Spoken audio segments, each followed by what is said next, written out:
উপকূল জুড়ে রিমাল তাণ্ডব, বিস্তীর্ণ জনপদ বিদ্যুৎহীন, বাঁধ ভেঙে প্লাবিত নিম্নাঞ্চল, 10 জনের প্রাণহানি। রিমালে ক্ষতিগ্রস্ত 19 জেলা, 35,000 ঘরবাড়ি সম্পূর্ণ বিধ্বস্ত। আবহাওয়া অনুকূলে আসলে পরিদর্শনে যাবেন প্রধানমন্ত্রী। স্মার্ট বাংলাদেশ গড়তে মার্কিন ব্যবসায়ীদের অংশীদারিত্ব চান প্রধানমন্ত্রী, বিনিয়োগের পরিবেশ নিশ্চিতের আশ্বাস।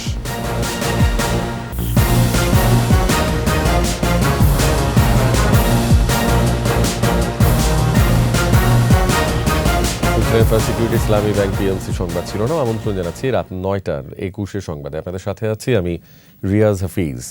দর্শক, 21 টেলিভিশনের সংবাদ একই সাথে সরাসরি দেখতে পাবেন আমাদের ফেসবুক পেজ www.facebook.com/2124 অনলাইনে।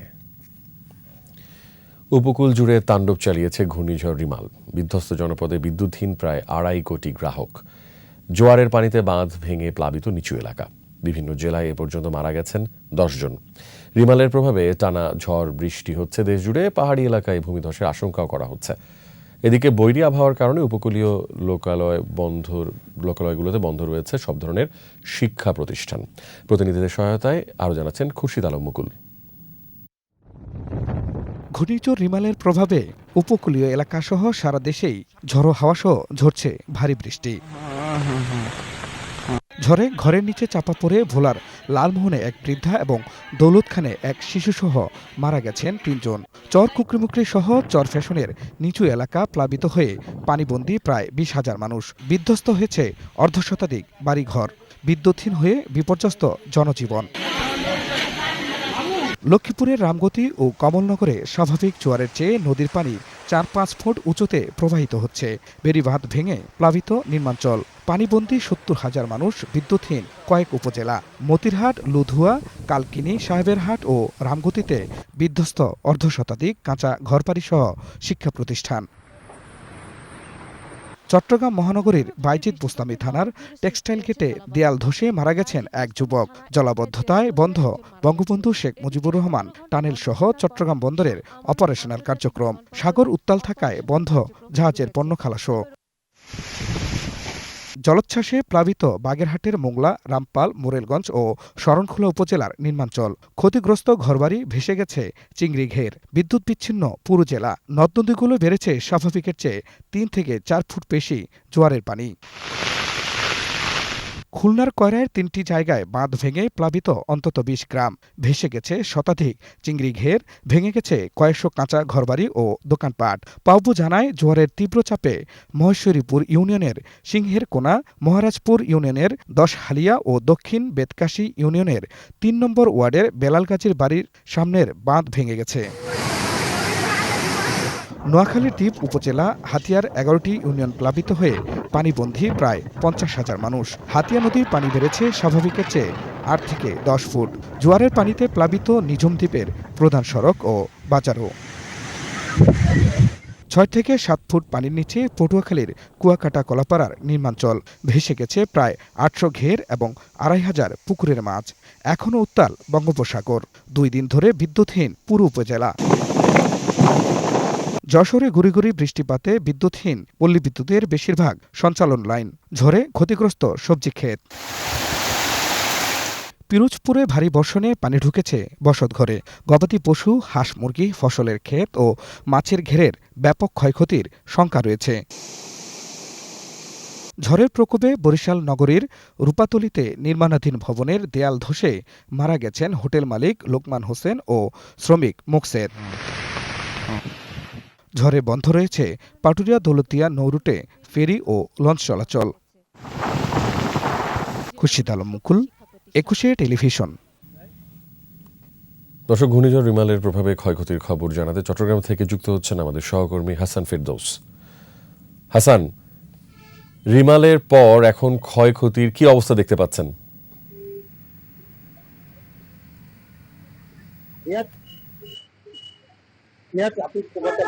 চট্টগ্রামে যে রিমালের ক্ষয়ক্ষতির বিষয়টি আমি বলতে চাই। হচ্ছে, আপনি জানেন যে ঘূর্ণিঝড় রিমাল আবহাওয়া দপ্তর জানিয়েছে এর মধ্যে বাংলাদেশের মানিকগঞ্জ অতিক্রম করছে এবং এই ঘূর্ণিঝড়ের প্রভাবে এই বাংলাদেশের বিশেষ করে এই দক্ষিণাঞ্চল চট্টগ্রাম অঞ্চল কক্সবাজার এলাকায় ঝড়ো হাওয়া বইছে এবং এই কারণে এই সমুদ্র এলাকায় 3 নম্বর সতর্ক সংখ্যা জারি করা আছে।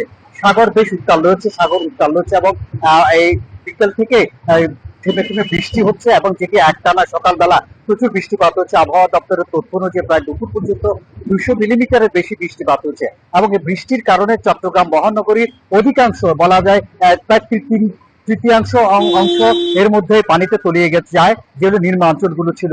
এবং বিশেষ করে মানুষের বাসা বাড়িতে, দোকানপাটে পানি ঢুকে যাওয়ার কারণে মানুষের দুর্ভোগ চরম আকার ধারণ করে, এবং অনেক এলাকাগুলোতে বিদ্যুতের যে সংকটগুলো দেখা দিয়ে, বা গ্যাসের যে সংকটের কারণে মানুষের নিত্যদিনে যে সংকট করবো ভয়াবহ আকার ধারণ করেছিল।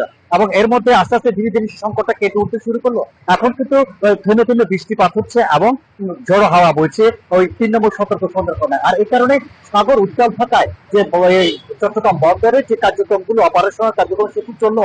বন্দর যেটিতে এখনো পর্যন্ত কোনো জাহাজ ঢুকতে পারেনি উত্তাল থাকার কারণে। পরে বন্দরের যে পণ্য উঠানামা বা শিপমেন্ট করা, বিদেশে আমদানি রপ্তানি পণ্য বিদেশে যে পাঠানো, যে বা খালাস করা, সেই কাজটি এখনো অনেকাংশে এখনো বন্ধ রয়েছে। এবং সাগরে যেসব জাহাজগুলো ছিল বহির্নগরে, সেটি কিন্তু মধ্য সাগরে এবং মূল সাগরে পাঠিয়ে দেওয়া হচ্ছে, এবং সেখানে লাইটারিং বন্ধ থাকায় মাদার ভেসেল থেকেও জাহাজের যে কার্যক্রমগুলো বন্ধ ছিল।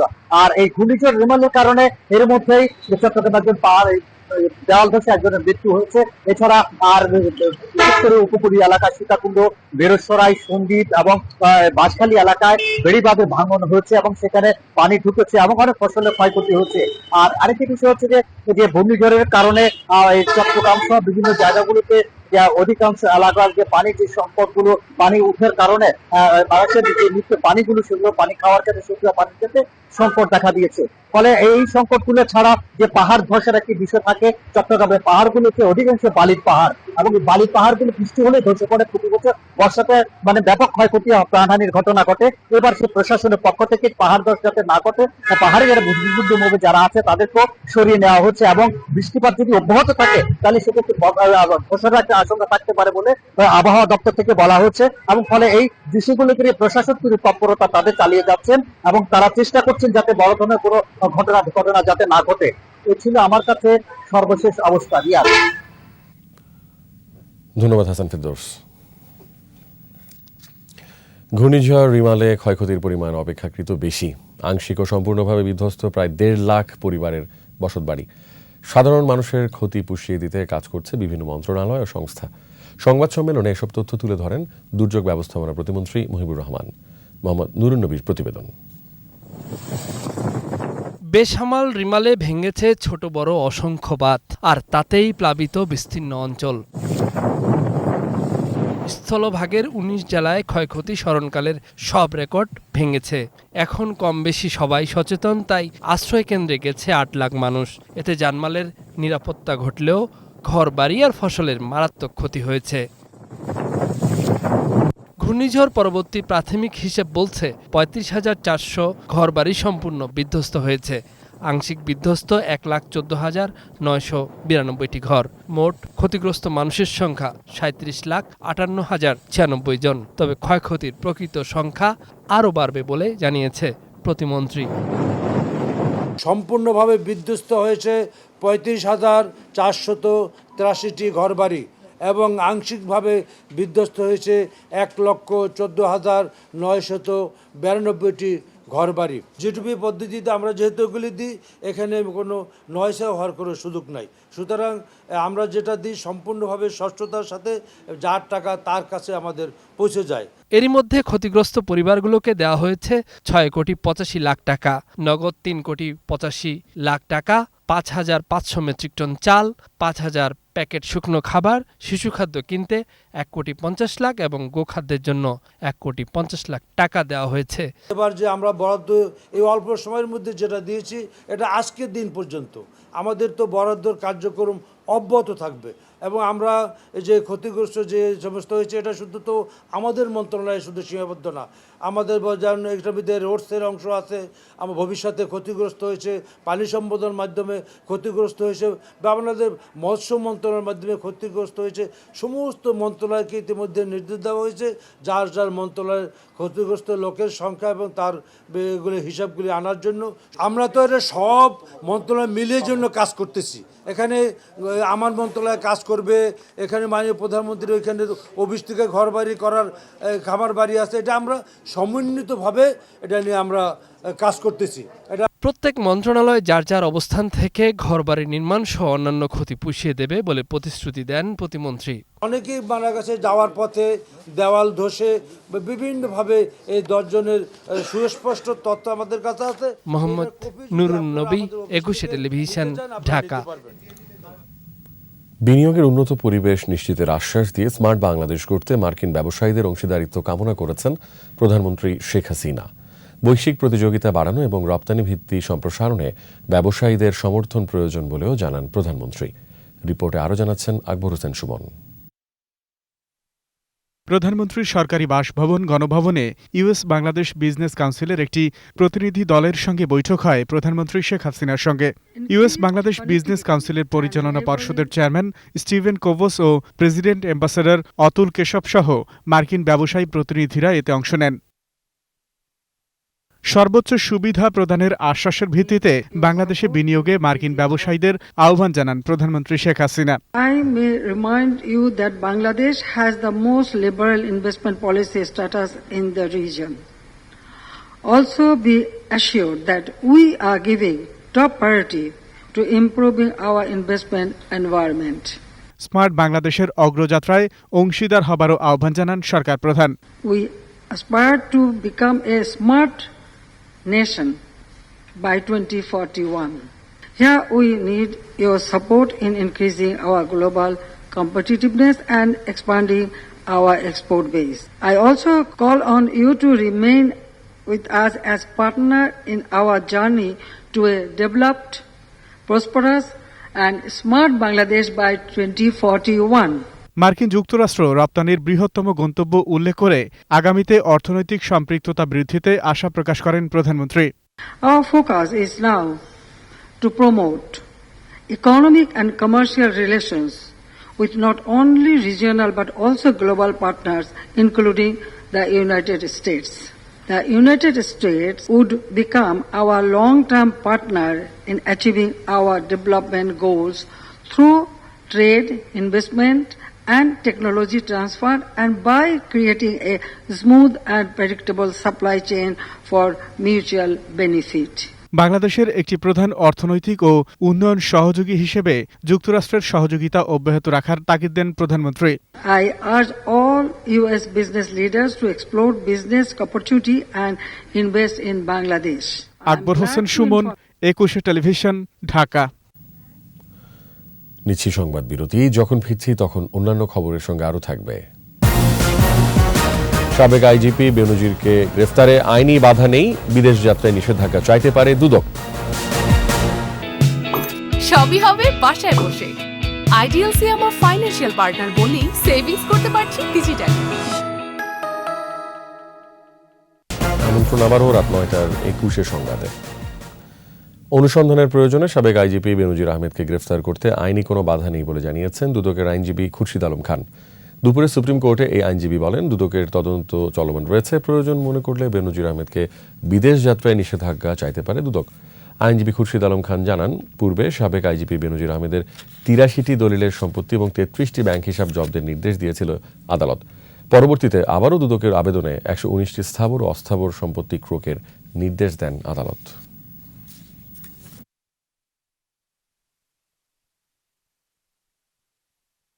সুপ্রিম কোর্টের আপিল বিভাগের রায় আছে, অনুসন্ধান চলাকালীন সময় ইচ্ছাগুলো গ্রেফতার করতে পারেন যদি তার যদি ক্র্যাডিবল ইনফরমেশন থাকে। অনুসন্ধান চলছে, অনুসন্ধান শেষ হলে পূর্ণাঙ্গ চিত্র পাওয়া যাবে।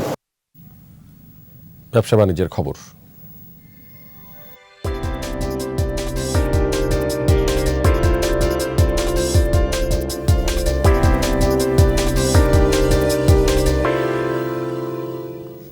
কিশোরগঞ্জের ভৈরব উপজেলার প্রত্যন্ত গ্রাম বাঁশগাড়িতে শিক্ষা কার্যক্রম পরিচালনার অনুমোদন পেল Sheikh Hasina University of Science and technology.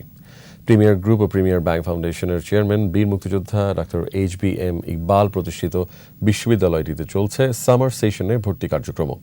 এ উপলক্ষে ক্যাম্পাসে কৃতি শিক্ষার্থীদের সংবর্ধনা ও লাইভ কনসার্টে ছিলেন ট্রাস্টি বোর্ডের member HBM Lutfar Rahman, HBM Shoaib Rahman, the Premier Bank PLC-র সৈয়দ নওশের আলী, ব্যবস্থাপনা পরিচালক ও CEO নাসিম সেকান্দার।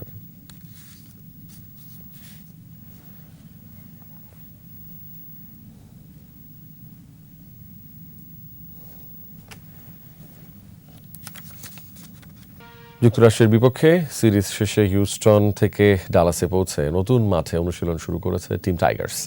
প্রথম দিনের অনুশীলন সেশনে দেখা যায়নি একাদশের অনেক খেলোয়াড়কেই। অনুশীলনে ব্যাটিংয়ের নেটটা দখলে রেখেছিলেন দলের 3 ওপেনার সৌম্য সরকার, তানজিদ তামিম ও লিটন দাস। অন্য পাশ থেকে পরীক্ষা নিচ্ছিলেন শরীফুল হাসানরা। এদিকে অবশেষে উন্মোচন করা হয়েছে বাংলাদেশের T20 বিশ্বকাপ জার্সি। বিসিবি তাদের অফিসিয়াল ফেসবুক পেজে গ্রুপ ছবি পোস্ট করে টিম জার্সি প্রকাশ করে। ছবিতে ছিলেন বিশ্বকাপে বাংলাদেশের স্কোয়াডে থাকা সকল ক্রিকেটারই।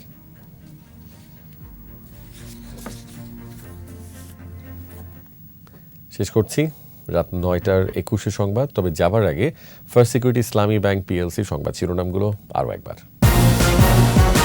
উপকূল জুড়ে রিমাল তাণ্ডব, বিস্তীর্ণ জনপদ বিদ্যুৎহীন, বাঁধ ভেঙে প্লাবিত নিম্নাঞ্চল, 10 জনের প্রাণহানি। রিমালে ক্ষতিগ্রস্ত 19 জেলা, 35,000 ঘরবাড়ি সম্পূর্ণ বিধ্বস্ত। আবহাওয়া অনুকূলে আসলে পরিদর্শনে যাবেন প্রধানমন্ত্রী। স্মার্ট বাংলাদেশ গড়তে মার্কিন ব্যবসায়ীদের অংশীদারিত্ব চান প্রধানমন্ত্রী, বিনিয়োগের পরিবেশ নিশ্চিতের আশ্বাস।